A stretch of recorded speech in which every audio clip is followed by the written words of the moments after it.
The chamber stretched upward into infinity. Walls made of crystallized starlight rose beyond sight, curving into a dome that displayed the actual galaxy in real time. 1,200 species watched from tiered galleries that spiraled around the central platform like the rings of some cosmic tree. David Cole stood alone on that platform.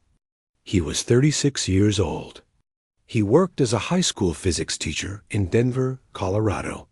He was wearing sweatpants and a faded university t-shirt because nobody had given him time to change. Before they transported him across the galaxy, dot around him floated translation spheres, small orbs that hummed with quiet energy as they converted the thousands of alien languages into something his human brain could process. The sounds that reached his ears were a symphony of clicks, whistles, rumbles, and frequencies that made his teeth ache. Above his head, visible through the transparent dome, hung 3 massive warships. Their weapons were aimed at a small blue dot in the distance. Earth. His Earth. 7 billion people who had no idea their fate was being decided in this impossible place, the 7 High. Arbiters sat on elevated thrones arranged in a semicircle before him. They were ancient beyond comprehension, beings who had watched stars die. The central arbiter was a creature of living stone, its body composed of minerals that shifted and flowed like water. When it spoke, its voice resonated through dimensional frequencies that David felt in his bones. Human-designated David Cole, you have been summoned to answer for crimes against the Eternal Compact. Your species harbors a fugitive whose very existence threatens galactic stability. The penalty for this transgression is planetary sterilization. You have been granted the right of final words. Speak now. David looked around the chamber. He saw creatures of light and shadow, beings made of gas and crystal and living metal. He saw representatives of civilizations that had been traveling between stars when his ancestors were still learning to use fire. Every single one of them was watching him with expressions he could not read, but emotions he could feel. Fear, anticipation, curiosity, and underneath it all, something darker.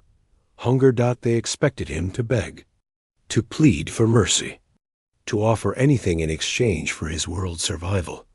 David cleared his throat. 31 hours ago, he said, his voice somehow steady in the vast chamber. Someone knocked on my apartment door at 3 in the morning. I made the mistake of answering it. Or maybe it was not a mistake at all, because I think you need to hear what happened next before you decide to burn my planet. The chamber fell silent.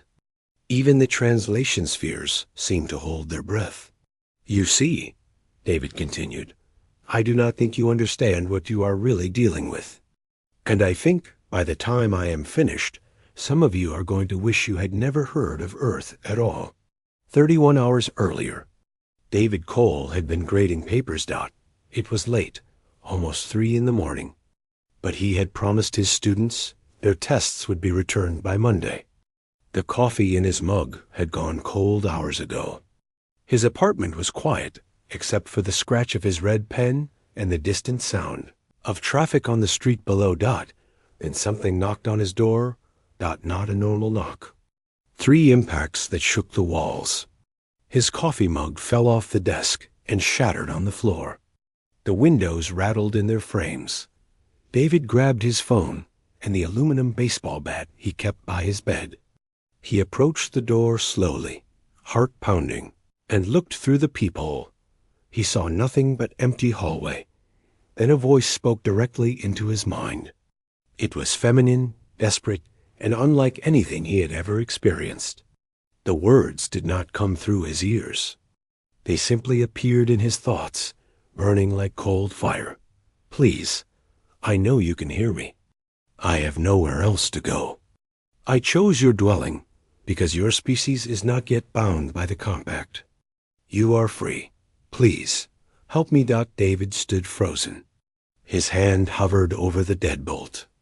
Every rational part of his brain screamed at him to call the police, to hide, to pretend he had heard nothing.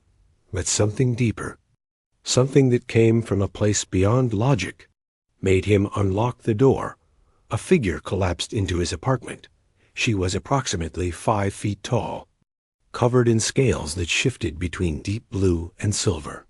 4 arms hung from her torso, 2 of them clutching a wound that leaked something that glowed faintly gold.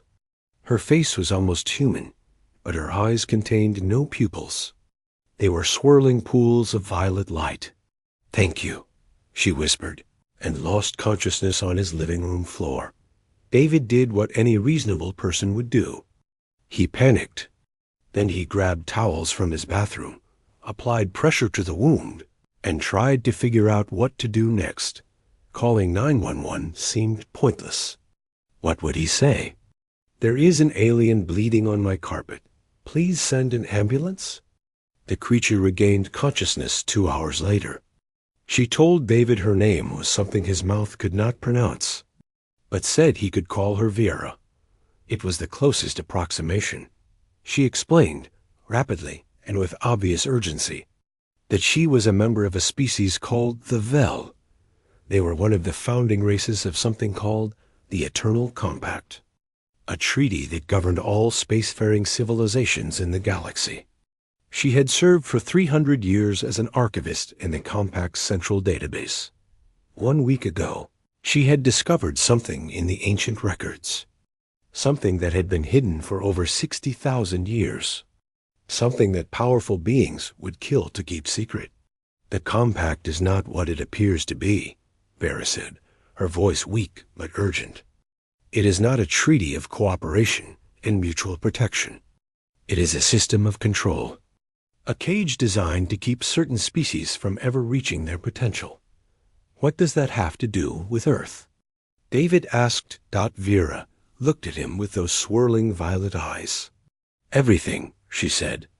"Your species is one of them, one of the caged. And the cage is about to break." Before she could explain further, the sky outside David's window turned the color of blood. 3 shapes materialized through the clouds, each one larger than the city itself. Ships, massive vessels that blotted out the stars. Every electronic device on the planet simultaneously broadcast the same message. "Attention, inhabitants of the uncontacted world designated Sol 3. You are harboring a fugitive of the Eternal Compact. Surrender the entity known as Verithin within 1 standard rotation, or face planetary sanction." David watched the message repeat on his phone. His hands were shaking. "Planetary sanction," he said slowly. "What does that mean?" Vera struggled to sit up despite her wound. "It means they will boil your oceans and burn your continents until nothing remains but sterile rock.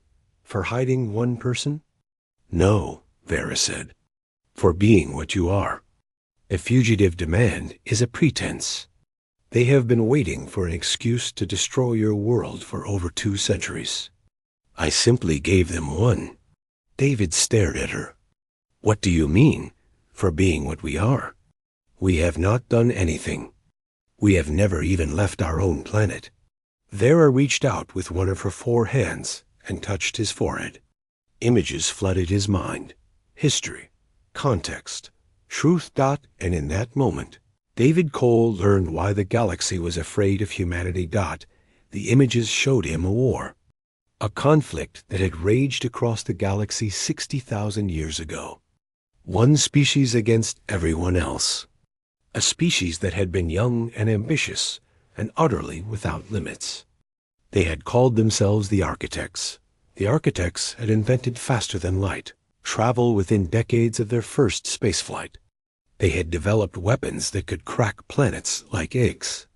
They had looked at the ancient civilizations that controlled the galaxy and decided that those civilizations were in the way. The war lasted 4,000 years. When it ended, the Architects were gone, erased, every trace of their existence scrubbed from the records. The surviving species formed the Compact, swearing to never let such a threat rise again, and they created a system to ensure it, a hidden protocol buried deep within the Compact's laws. Any species that displayed the same markers as the architects, the same rapid development, the same refusal to accept limits, was to be eliminated before they could become a threat. Humanity had been on the watch list for 300 years. David saw the data that Vera had discovered. Projections and analyses and probability calculations. According to every model the compact used, humanity would surpass every other civilization within 5 centuries of achieving interstellar travel. Within 1,000 years, they would be what the architects had been. The only difference was that humanity had not started the war yet. They are not going to wait for us to prove them right, Vera said as the images faded. They are going to kill you now, while you are still weak, while you still do not understand what you could become. David sat in silence for a long moment. Outside, the massive ships hung in the sky like judgment waiting to fall. Then why tell me this? He asked finally. Why warn us if there is nothing we can do? Vera smiled, and it was strange how human the expression looked on her alien face. Because I have read your history, David Cole. I have studied your species for decades, and I have seen something in you that the compact fears more than weapons or technology. What? The ability to survive anything. The refusal to accept defeat. The stubborn, irrational belief that there is always a way, even when logic says there is none. She reached into a pouch at her waist and produced a small crystal that pulsed with inner light. This contains everything. The truth about the compact. The hidden protocols. The real reason they want to destroy Earth. Take it. Protect it. And when they come for you, and they will come for you, use it. Use it how? I do not know, Vera admitted. But I have followed probability threads across 17 star systems, and every single one led me to you. To this apartment. To this moment. I do not understand why, but I believe that you are the key to something larger than either of us can comprehend. A sound like thunder rolled across the sky. The ships were moving. Time was running out. David looked at the crystal in his hand. He looked at Vera, wounded and exhausted, and trusting him with secrets that could reshape the galaxy. He looked out the window at the world he had known his entire life, the world that would be ash within hours if he did nothing, and he made a decision. Tell me everything, he said. Every detail, every weakness, every piece of information you have about the compact and the people who control it. Why? David Cole smiled, and there was something in that smile that made even an ancient being like Vera feel a chill. Because you are right about one thing. We do not accept defeat, and I am about to show the galaxy exactly what that means. The world was burning with fear, but David Cole sat perfectly still in his apartment, absorbing information that would have driven most people insane. Vera had spent the last 6 hours transferring everything she knew directly into his mind. It was not a comfortable process. Each new piece of data felt like a nail being driven into his skull. But David endured it because he understood that knowledge was the only weapon humanity possessed. Outside, chaos had consumed Earth. Every government scrambled to respond to the impossible. Military forces mobilized against enemies they could not comprehend. Religious leaders declared the end times. Financial markets collapsed so completely that economists stopped trying to calculate the damage. And above it all, 3 ships hung in the sky. Counting down to annihilation. 20 hours remained. The compact operates through the Council of Arbiters, Vera explained. Her wound mostly healed now, thanks to technology David could not begin to understand. 7 beings chosen from the oldest and most powerful species. They interpret the law, settle disputes, and make decisions that affect trillions of lives. How do we convince them not to kill us? We do not, Vera said flatly. The arbiters are bound by the hidden protocol. They cannot spare a species that displays architect markers, no matter what arguments are presented. Their role is to provide the appearance of justice while ensuring the predetermined outcome. David rubbed his temples. The information transfer had left him with a splitting headache.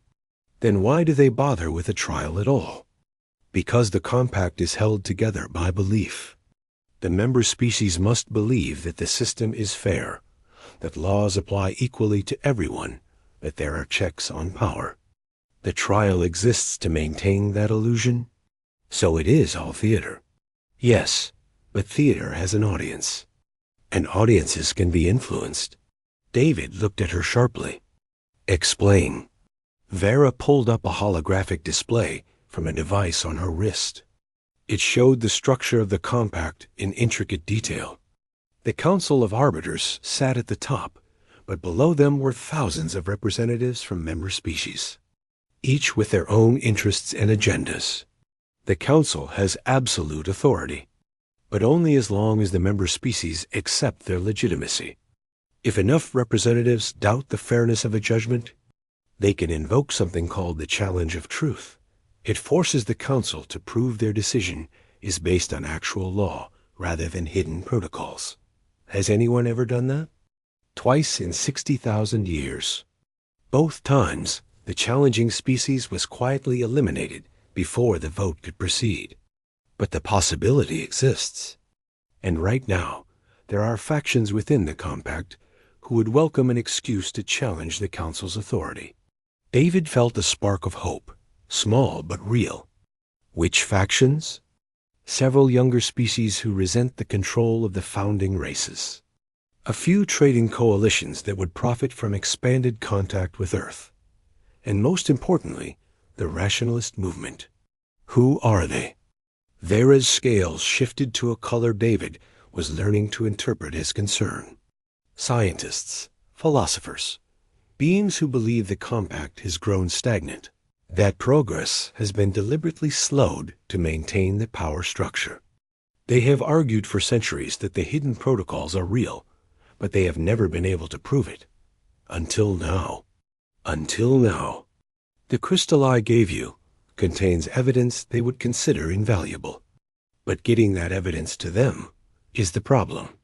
The moment you enter compact space, you will be under constant surveillance.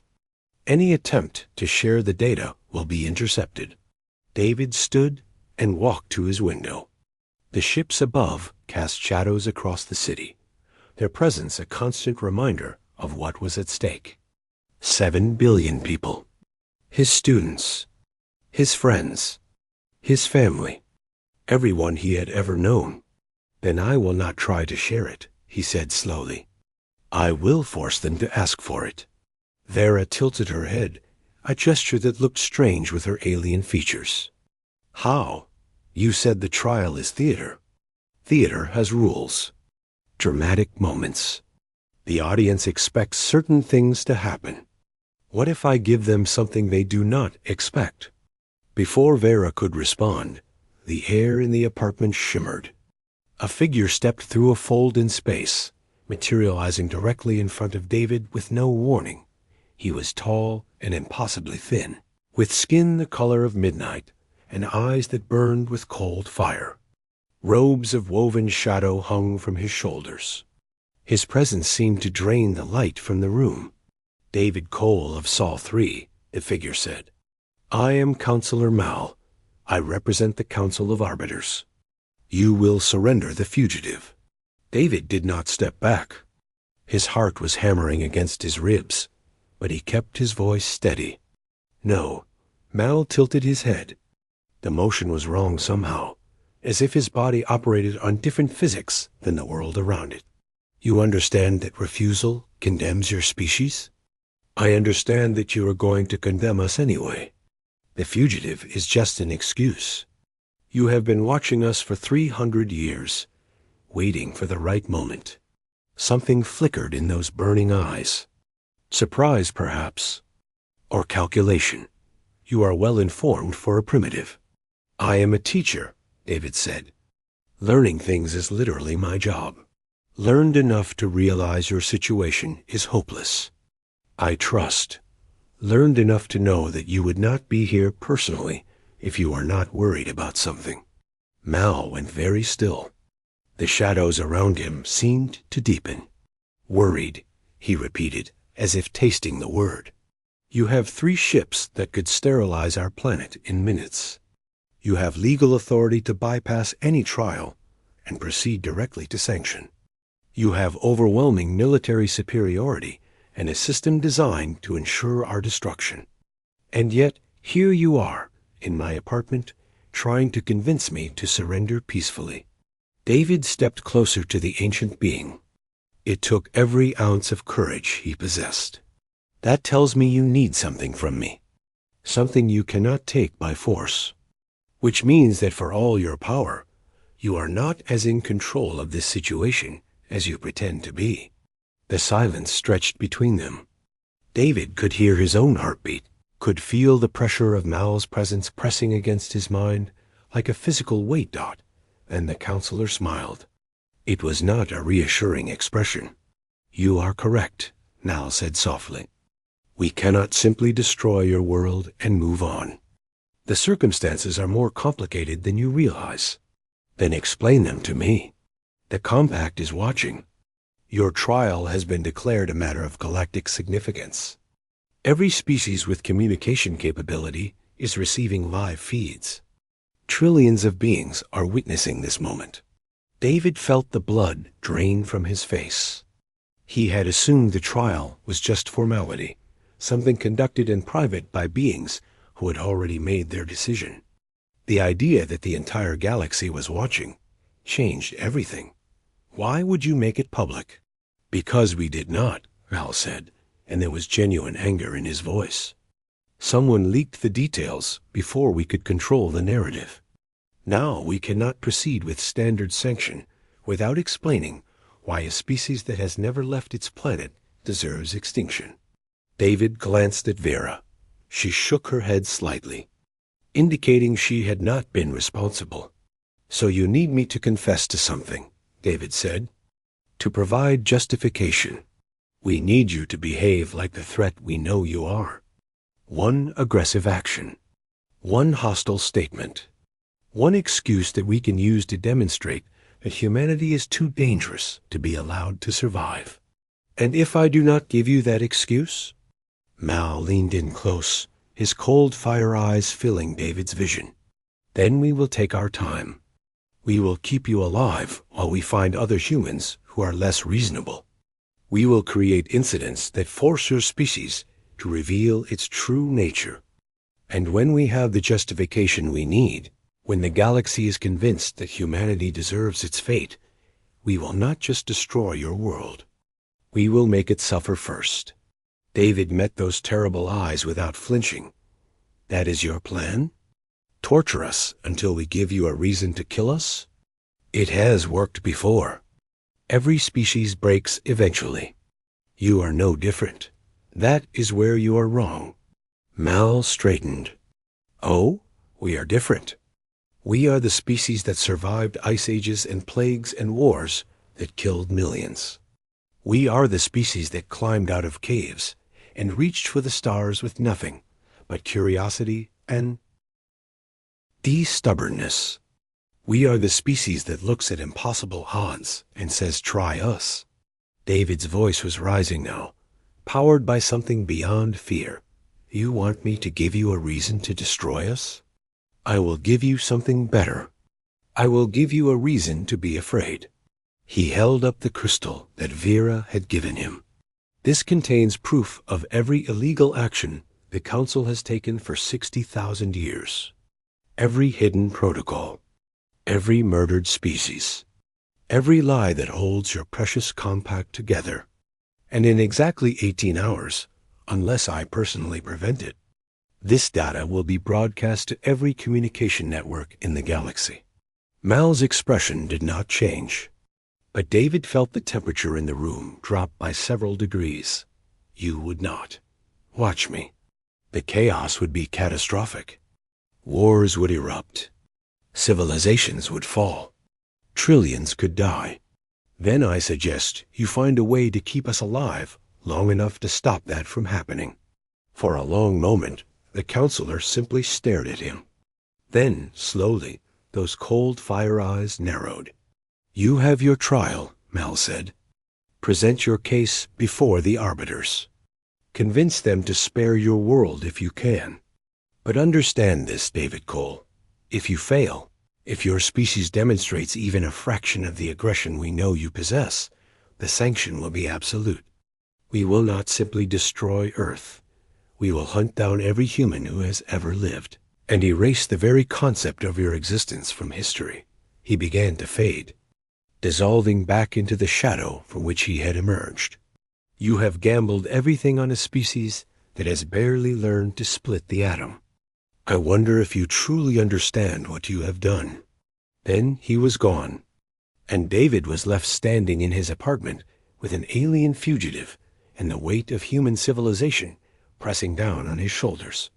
Vera spoke first. "That was either the bravest or the stupidest thing I have ever witnessed." David's legs gave out. He sat down heavily on his couch, suddenly aware of how badly his hands were shaking. "I am a high school teacher," he said. "I grade papers and explain physics to teenagers. How am I supposed to save the world?" Vera sat beside him, her 4 hands folded in her lap, a surprisingly human gesture. "The same way your species has always survived, by refusing to give up, by finding solutions that should not exist, by being exactly what the Compact fears. What if I am not enough? Then you find others who are. You said it yourself. Humanity does not accept defeat, so do not defeat yourself before the battle even begins." David looked at the crystal in his hand. 18 hours. That was all he had to prepare for the most important argument in human history. He stood up, his resolve hardening. "Tell me everything about the Council. Their weaknesses, their fears, their secrets. If I am going to convince them to let us live, I need to know exactly what I am dealing with. And if you cannot convince them?" David met her eyes with determination. That surprised them both. "Then I will show the galaxy what happens when you corner a species that has nothing left to lose." The Grand Tribunal Chamber was designed to make individuals feel insignificant. It succeeded. David Cole stood on a platform barely large enough for his feet, suspended above an abyss of swirling light. The 7 arbiters loomed before him on thrones, carved from materials that defied description. Behind him, 1,200 species watched from galleries that spiraled upward into infinity. He was still wearing his sweatbands. Nobody had offered him a change of clothes. The central arbiter, a being of living stone named Valdros, struck a crystalline gavel against a surface that resonated through dimensions. "This tribunal is convened to determine the fate of the species designated Homo sapiens of Sol 3. The accused stands charged with harboring a fugitive of the Eternal Compact and potential violations of Protocol 7 regarding developmental threat assessment." Protocol 7? Even the name was clinical, a polite way of saying they intended to exterminate humanity for the crime of having potential. David had spent the last 10 hours preparing. Vera had fed him information until his brain felt like it would overflow. He knew the names of every arbiter, their species, their histories, their biases. He knew which gallery sections held species sympathetic to humanity's situation, and which held those who wanted to watch them burn. Most importantly, he knew that everything he was about to say would be broadcast to trillions of beings across the galaxy. Val Dros continued. "The defendant may speak in their own defense. Be warned that false statements will be detected and punished. You may begin." David took a breath. His heart was pounding so hard he could feel it in his throat. But he kept his voice steady. "Honored arbiters, distinguished representatives, I stand before you as a member of a species that, until 31 hours ago, believed it was alone in the universe. We had theories. We had hopes, but we never imagined that our first contact with alien life would be a death sentence. He paused, letting the words sink in. I have been told that humanity harbors a fugitive. This is true. A wounded being appeared at my door, asking for help, and I chose to help her. In my culture, this is called basic decency. We do not turn away those in need, even when helping them comes at personal cost. The nature of the fugitive is relevant, Baldos interjected. She possesses stolen data that threatens galactic security. She possesses evidence that threatens powerful institutions, David corrected. These are not the same thing. A murmur rippled through the gallery. The translation spheres struggled to keep up with the sudden surge of discussion. You speak boldly for a primitive, one of the other arbiters said. She was a being of liquid light, constantly shifting, her form suggesting shapes that hurt to look at directly. Perhaps too boldly. I speak as someone who has nothing left to lose. Your ships are aimed at my world. My people are watching their sky, wondering if they will see tomorrow. In that situation, boldness is not a choice. It is all we have. David turned slowly, addressing not just the arbiters, but the watching galleries. I know what you have been told about humanity. We are dangerous. We are aggressive. We develop too quickly, adapt too readily, refuse to accept limits that other species consider natural. According to your projections, we will eventually surpass every civilization in this chamber and become a threat to galactic stability.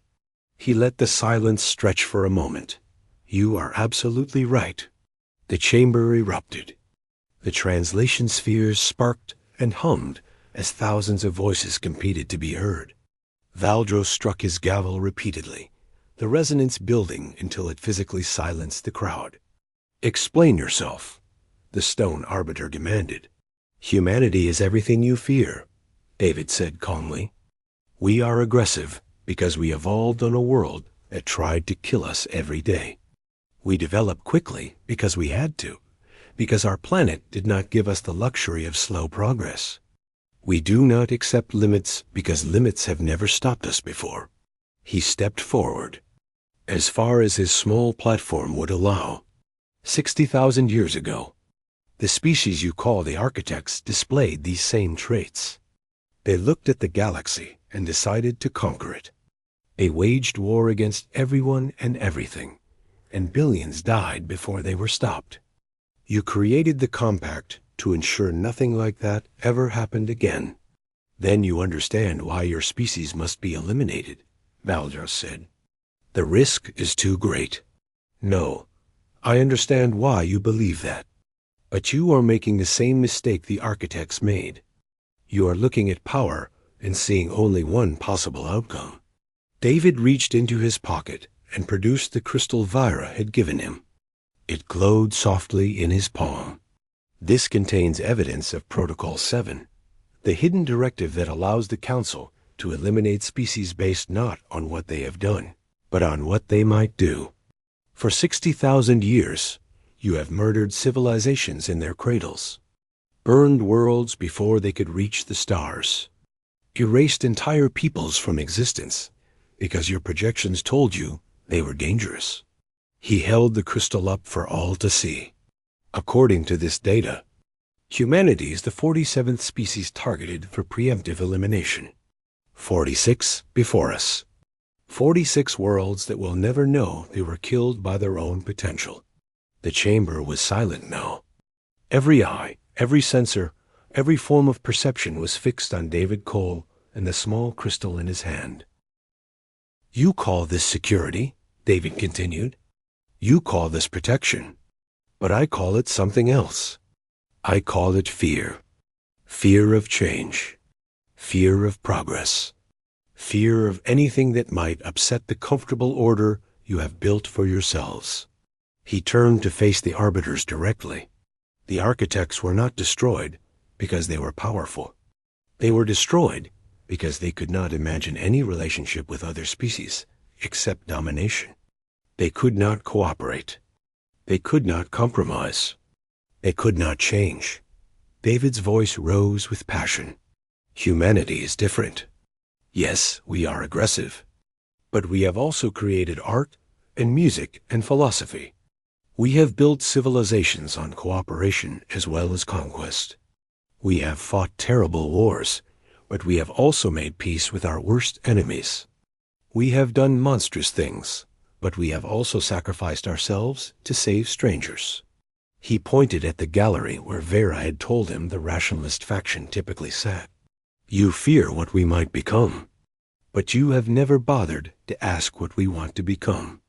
You have judged us by projections and probabilities, never by the content of our character. And that is not justice. That is not wisdom. That is simply a different kind of violence. Before the arbiters could respond, the chamber doors exploded inward. A figure strode through the wreckage, flanked by soldiers in armor that seemed to absorb light itself. She was tall and angular, with features that suggested both beauty and cruelty. Her uniform bore markings that David had learned to recognize. High Admiral Rhea of the Compact Defense Force. This farce ends now, Rhea announced. Her voice carried the absolute authority of someone accustomed to being obeyed. The Council has debated long enough. I carry authorization from the Defense Committee to proceed with immediate sanction. Valdros rose from his throne, his stone form suddenly towering. This tribunal has not concluded. You have no authority here, Admiral. I have the only authority that matters. Rhea raised one hand, and a holographic display materialized, showing fleet movements. 14 additional ships have been redirected to Sol 3. Sanction commences in 4 hours, with or without the tribunal's blessing. David felt ice spread through his chest. The trial had been a delay tactic, nothing more. While he had been preparing his arguments, the military had been preparing his species' extinction. You cannot do this, he said. The whole galaxy is watching. If you destroy us without proper judgment, you prove everything I just said about the compact. Rhea turned to face him. Her expression held nothing but cold contempt. The galaxy is watching us eliminate a threat before it can grow. They will thank us for our decisiveness. They will fear you. They will see that the compact does not protect its members.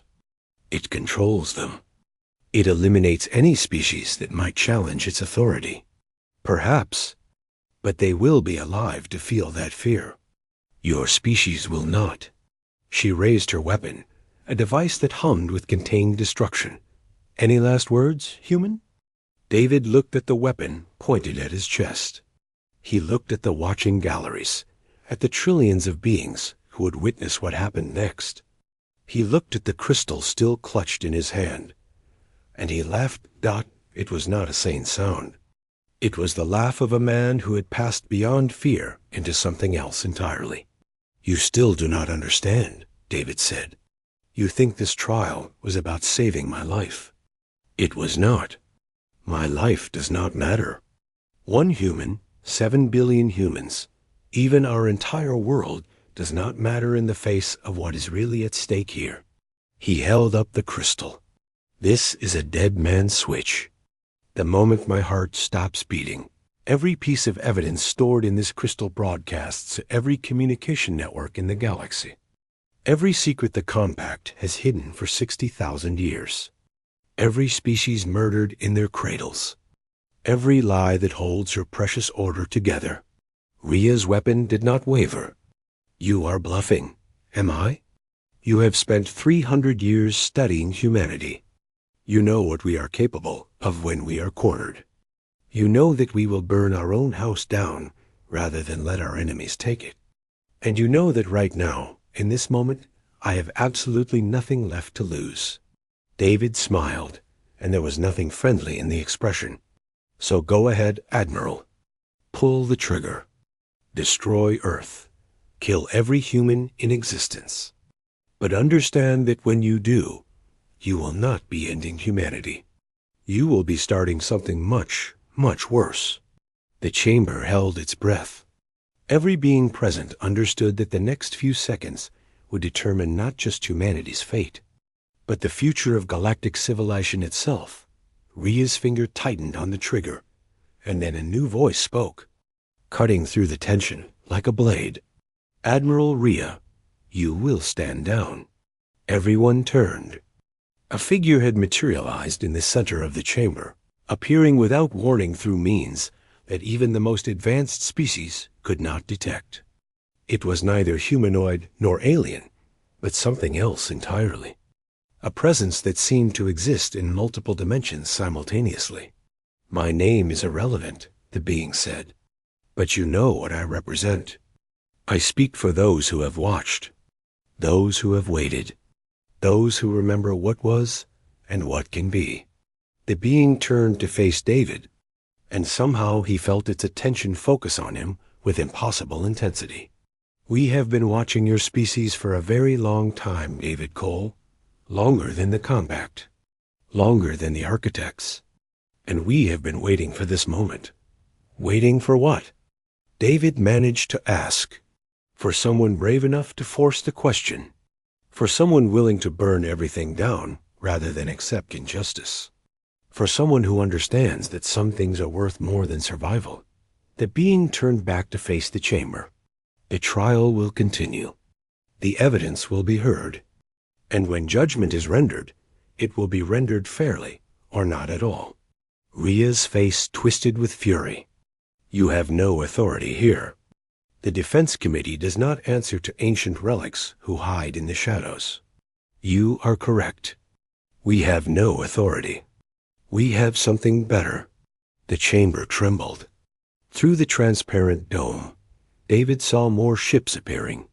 Hundreds of them. Thousands. A fleet that dwarfed everything the Compact had sent. "We have patience," the being continued. "And we have power.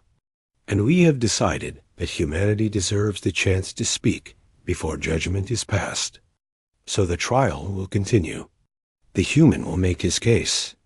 And the galaxy will decide what kind of future it wants." David stared at the impossible fleet.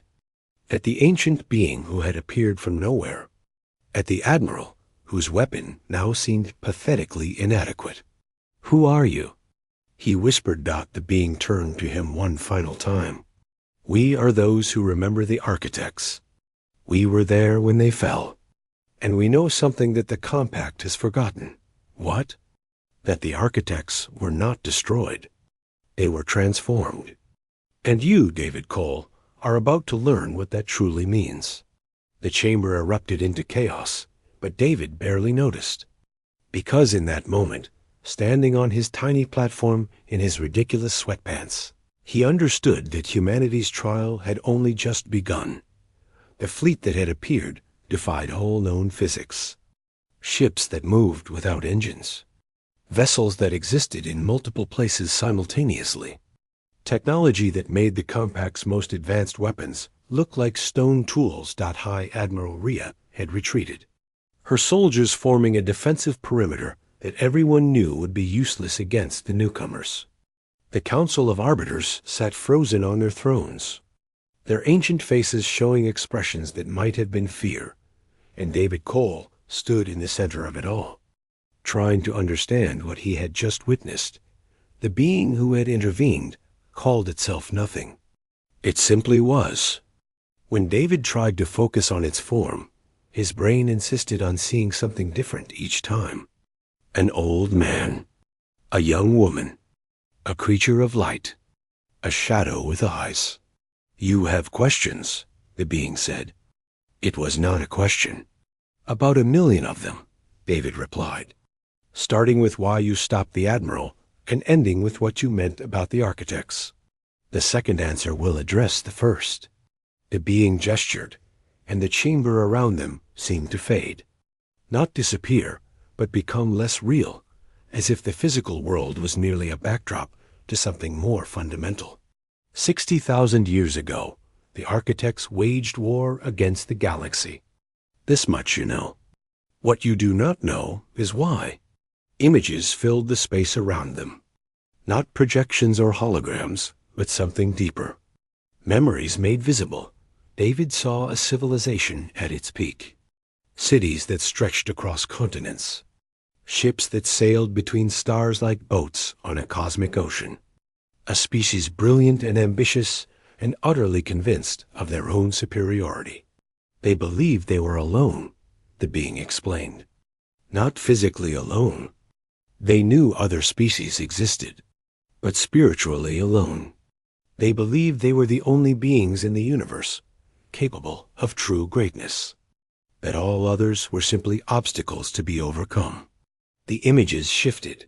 War, destruction, planets burning, species dying by the billions. They were wrong, of course. But by the time they realized this, it was too late. The damage was done. The galaxy united against them, and the architects faced extinction. But you said they were not destroyed, David said. You said they were transformed.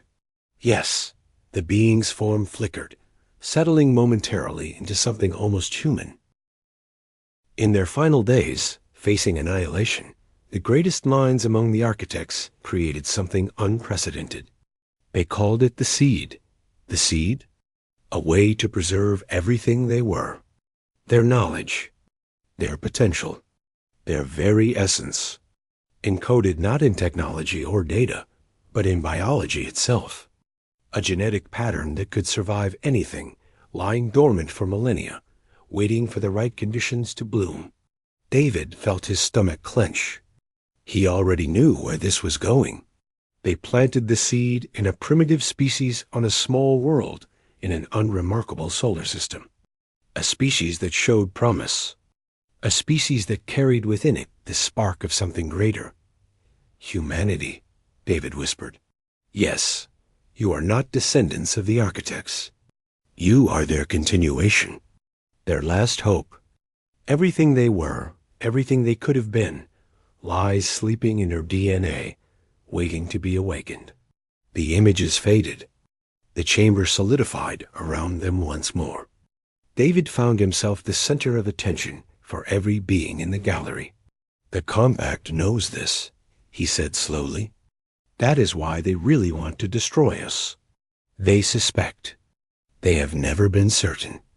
But their projections have always shown that humanity would eventually surpass every other species. They attributed this to natural development.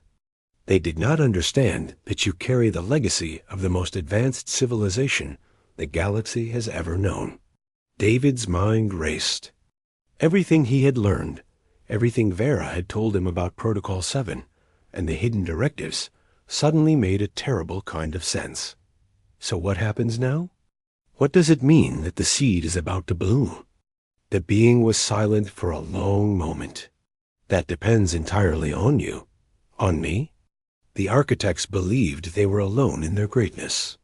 This belief drove them to conquest. They could not imagine cooperation with beings they considered inferior. But you, David Cole, you have a choice they never had. What choice? To repeat their mistakes or to transcend them. The seed gives you potential. It does not determine how you use it. You can become what the architects were, and the galaxy will burn once more. Or you can become something new, something better, something the universe has never seen before. David thought about everything he had witnessed. The fear in the eyes of the arbiters, the hatred in Admiral Rhea's voice, the billions of his fellow humans waiting on Earth, unaware of the cosmic drama unfolding above them. Why tell me this? He asked. Why now? Because the moment of awakening is near. The conditions are right. Within a generation, humanity will begin to remember what it truly is. When that happens, the galaxy will face a choice. Embrace you or destroy you. And that choice will be made based on what happens in this chamber, in this trial, in the next few hours. The being gestured toward the watching galleries. You asked why we stopped the Admiral. It was not to save your life, David Cole. It was to give you this chance. This one opportunity to show the galaxy that the seed's descendants are not doomed to repeat the past. that evolution is possible, that change can happen. And if I fail, then we will not intervene again. The compact will have its sanction. Humanity will end, and the seed will be lost forever. David looked at the crystal still clutched in his hand. He looked at the arbiters on their thrones. He looked at the thousands of alien faces watching from the galleries, each one representing a world, a civilization, a story as complex and important as Earth's own. "I am a high school teacher," he said quietly. "I explain physics to teenagers. I grade papers. I do not save civilizations." The architects were scientists and engineers. They built wonders and conquered worlds. And in the end, they destroyed everything because they could not imagine any other way. The being's form solidified for just a moment, becoming something almost like David himself. Almost human. Almost familiar. Perhaps that is exactly why you are the right person for this moment. Not a conqueror. Not a warrior. Just a teacher. Someone who understands that the greatest power is not destruction, but the ability to help others grow. The being began to fade. "Wait," David called out. "You still have not told me who you are. What you are." We are what the architects could have become if they had made different choices. We are the path not taken, and we are watching to see if humanity will find a better way. Then the being was gone, and David was alone once more in the center of the grand tribunal chamber. The silence lasted for exactly 3 seconds. Then Admiral Rhea stepped forward, her face twisted with fury. Pretty lights and mysterious visitors do not change the fundamental reality. Humanity carries the genetic code of the greatest threat the galaxy has ever faced. Every moment they are allowed to exist increases the danger. The danger of what? David shot back. Of change? Of progress? Of something new entering your carefully controlled universe? The danger of another architect war. Trillions died last time. Entire civilizations were erased. We cannot allow that to happen again. So you will commit genocide based on what might happen? Based on fear of the future rather than crimes of the present? David turned to address the full chamber. The being that just appeared told us something important. The architects failed because they could not imagine cooperation. They saw other species as obstacles, not partners. They believed their greatness made them alone. He spread his arms wide, encompassing the entire gallery. Look around this chamber. 1,200 species.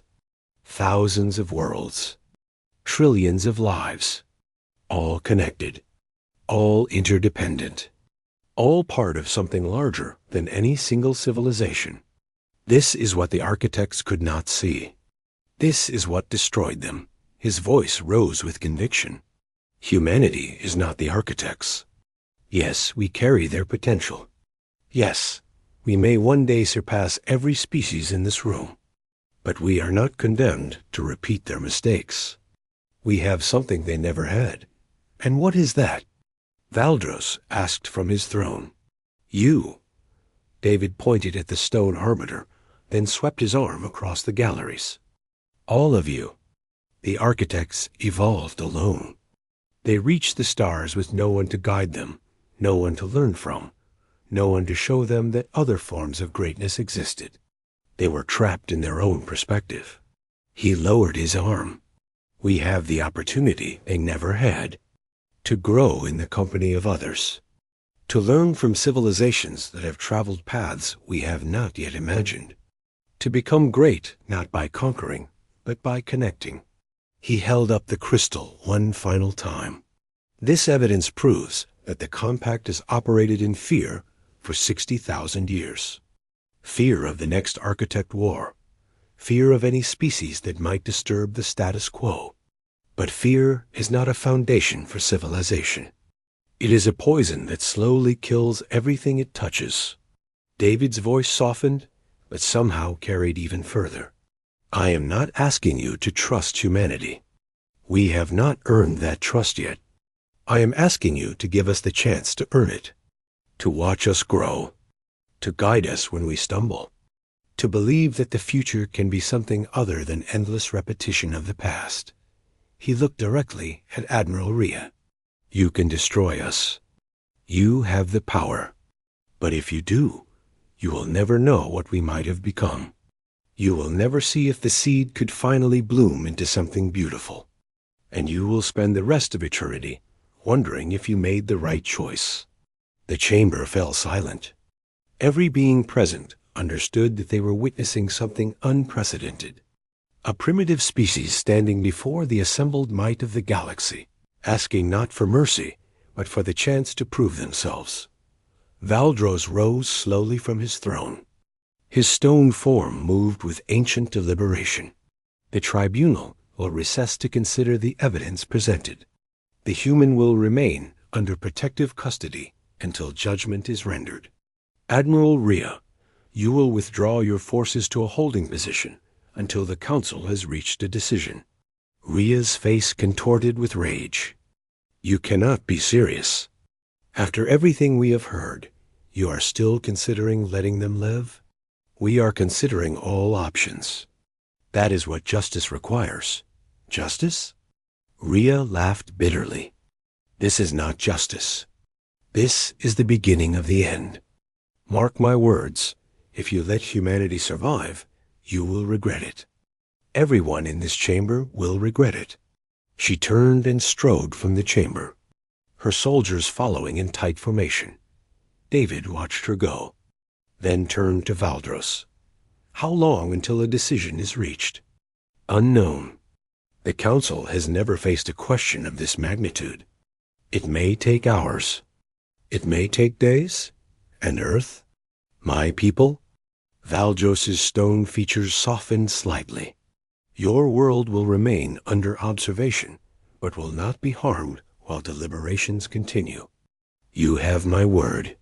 It was not much, but it was more than David had dared hope for when this all began.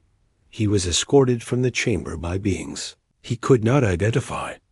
Taken to quarters, they were probably luxurious by alien standards, but felt like a prison cell to his human senses.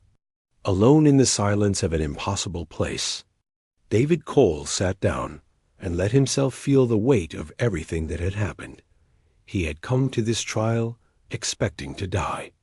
He had instead discovered that his species carried the legacy of ancient gods, that mysterious forces were watching humanity's development, and that the fate of the galaxy might rest on whether a high school teacher from Denver could convince 1,200 alien civilizations to give his people a chance. Somewhere in the distance, through walls that should have been soundproof, he heard Vera's voice. She was arguing with someone, demanding to see him. David smiled despite everything. Whatever happened next, at least he was not alone. And that, more than anything else, gave him hope. The deliberation lasted 9 days. 9 days during which humanity waited, watching the alien ships that still hung in their sky like swords suspended over their heads. 9 days during which governments argued and citizens prayed, and David Cole sat in his quarters aboard the compact station, wondering if he had done enough. Vera visited him daily. She brought news, mostly bad. Admiral Rhea had returned to the Defense Committee and was pushing for immediate sanction regardless of the Council's decision. Factions were forming within the compact, some supporting humanity's survival, others demanding their destruction. The mysterious fleet that had appeared to stop the Admiral remained in position, silent and waiting. On the 9th day, David was summoned to the chamber. He stood once more on the platform that had become so familiar, facing the 7 arbiters who held his species' fate in their ancient hands. The galleries were even more crowded than before. Word had spread. The galaxy wanted to witness the verdict. Valdros rose from his throne. His stone form seemed older somehow, worn by the weight of the decision he was about to announce. David Cole of Sol 3, you stand before this tribunal as representative of your species. After extensive deliberation, The Council of Arbiters has reached a verdict. David's heart hammered against his ribs. He kept his face calm. The evidence presented in this trial has revealed truths that have been hidden for 60,000 years. Protocol 7, the directive that allowed preemptive elimination of potential threat species, has been confirmed to exist. 46 civilizations have been destroyed under its authority, their only crime being the possession of traits similar to the architects. Murmurs rippled through the galleries. This was the first official acknowledgement of what many had only suspected. Furthermore, the genetic evidence confirms that humanity carries the seed of the architects. This does present a potential threat to galactic stability. The question before this council was not whether the threat exists, but how best to address it. Valdros paused, his crystal eyes sweeping across the chamber. After consideration of all arguments, the council has concluded the following. Protocol 7 is hereby suspended indefinitely. The preemptive elimination of species based on projected threat potential is inconsistent with the foundational principles of the Compact and will no longer be sanctioned. The galleries erupted. Some voices cheered. Others protested. Valdros waited for the noise to subside. Regarding the specific case of humanity, the Council acknowledges that the species poses unique risks. However, we also acknowledge that risk alone is insufficient grounds for extinction. The human representative has argued compellingly that his species possesses the capacity for change, for growth, for becoming something other than what fear projects. David held his breath. Therefore, the Council rules as follows. Humanity is granted probationary status within the Compact.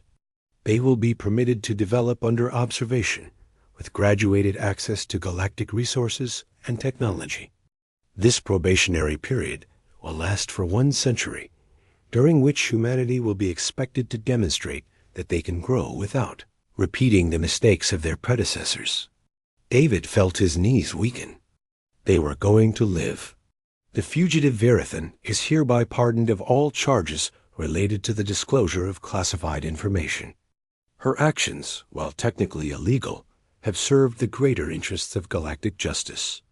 She will be permitted to remain with the human delegation as an advisor, should she choose to do so. Valdros turned to face David directly.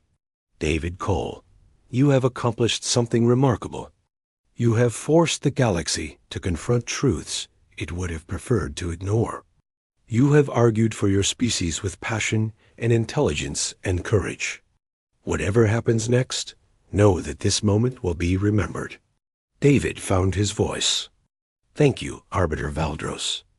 My species will not waste this chance. See that you do not. The eyes of the galaxy are upon you. Every choice humanity makes from this moment forward will be scrutinized. There are those who still believe you should be destroyed, who will seek any excuse to revisit this verdict. Prove them wrong. The session formally concluded, but David barely noticed. He was surrounded by beings offering congratulations, asking questions, expressing opinions that ranged from enthusiastic support to barely concealed hostility. Then Vera was there, pushing through the crowd with all 4 arms. You did it, she said. Her scales rippling with colors, David had learned to read as joy. You actually did it. We did it, David corrected. I could not have done any of this without your help. What happens now? David looked around the chamber, at the thousands of alien faces, at the impossible technology, at the stars visible through the transparent dome. Now I go home, he said, and I tried to explain to 7 billion people that everything they thought they knew about the universe was wrong. That sounds difficult. It will be. But we have always been good at adapting to new realities. It is kind of our thing. They made their way through the station toward the transport that would return David to Earth. Along the way, they passed viewing galleries that showed the blue marble of his homeworld, suspended in the darkness of space. It is strange, David said, stopping to look. A month ago, I was grading papers and worrying about whether my students understood quantum mechanics. Now I have discovered that my species carries the genetic legacy of an ancient civilization, argued for our survival before the highest court in the galaxy, and apparently started a political revolution that will reshape interstellar society. Does it feel different, knowing what you really are? David considered the question. Honestly? No. I still feel like a high school teacher from Denver who got in way over his head. The knowledge is there, but it does not change who I am. I guess that is the point. The architects believed their greatness made them different from everyone else. Better. Above the rules that applied to lesser beings. He turned away from the window. But I do not feel like that at all. I just feel like a guy who got lucky and managed not to mess up too badly. And maybe that is exactly what humanity needs right now. Not conquerors or warriors or superhuman leaders. Just regular people trying to do the right thing.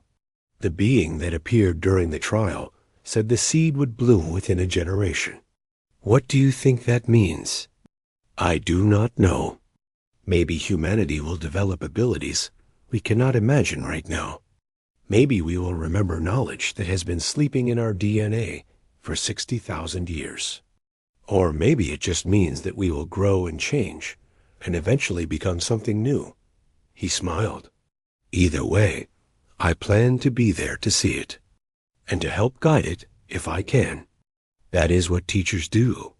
After all, we help the next generation become better than ourselves. They reached the transport. David paused at the threshold. Will you come with me? To Earth, I mean. You said the council approved you as an advisor. Vera's scales shifted through colors David had never seen before. Complex emotions that his human brain could not quite parse. I have spent 300 years serving the Compact, following rules, maintaining systems I knew were flawed. When I discovered the truth about Protocol 7, I ran. I did not try to change things. I just ran. You came to us. You risked everything to give humanity a chance. Because I was too afraid to fight back directly. I told myself I was being strategic, that bringing the evidence to a pre-contact species was the best way to expose the truth. But really, I was just scared. She straightened, her forearms folding with determination. I am not scared anymore. So yes, David Cole, I will come to Earth. I will help humanity navigate its new role in the galaxy. And together, we will show the universe that the past does not have to determine the future. David extended his hand. After a moment of confusion, Vera understood the gesture and clasped it with one of her own. Partners? He asked. Partners. They boarded the transport together. That the journey back to Earth took 3 days. David spent most of it composing the speech he would have to give. Words that would explain everything to a species that was still trying to process the fact that aliens existed. When the transport entered Earth's atmosphere, David looked down at the planet he had lived on his entire life. The continents and oceans that had seemed so vast now looked fragile against the backdrop of infinite space. 7 billion people going about their lives, unaware of how close they had come to extinction. The landing was rougher than he expected. They touched down in a field somewhere in the American Midwest, surrounded by military vehicles and cameras and crowds of people who had been waiting for days. David stepped out of the transport and into chaos. Questions were shouted from every direction. Cameras flashed. Soldiers formed a perimeter. Government officials pushed forward, demanding to speak with him. He raised his hands, asking for silence. It took several minutes, but eventually the crowd quieted. My name is David Cole, he began. 31 days ago, I was a high school teacher in Denver. Then someone knocked on my door at 3 in the morning, and everything changed. He looked out at the sea of faces. Human faces. His people? I have just returned from the center of the galaxy, where I argued for our right to exist before a council of alien civilizations. I learned things that will reshape everything we thought we knew about ourselves, about our history, about our future. He took a deep breath. We are not alone in the universe. We never have been. And now, for the first time, we have a chance to become part of something larger than ourselves. It will not be easy. There are those who fear us, who would prefer to see us destroyed. But we have been given an opportunity that no species has ever received before. The chance to prove that we can grow beyond our worst impulses, that we can become worthy of the stars. He gestured toward Vera, who stood beside him. This is Vera. She risked her life to give us this chance. She will help us navigate what comes next. And we will need all the help we can get, because the universe is bigger and stranger and more dangerous than any of us imagined. David's voice softened. I am not a leader. I am not a politician or a warrior or a prophet. I am just a guy who answered his door and refused to give up when things got difficult. But I believe in what humanity can become. I have seen the future that awaits us if we choose to reach for it. He spread his arms wide, encompassing the crowd, the cameras, the world. So this is my message to you, to all of humanity. The galaxy is watching. Our ancestors planted a seed in us 60,000 years ago, a seed of potential that is finally ready to bloom. What grows from that seed is up to us. We can become the monsters they feared we would be, or we can become something new, something the universe has never seen before. He smiled. I know which future I am going to work for, and I hope you will join me. Above them, the alien ships began to withdraw, pulling back into the darkness from which they had come. But one small vessel remained in orbit. Vera's people, keeping watch over their new allies. The first day of humanity's new life had begun. And somewhere in the vast reaches of space, ancient beings watched with anticipation, wondering what the children of the architects would choose to become. The future was unwritten dot, and for the first time in 60,000 years, hope had returned to the galaxy.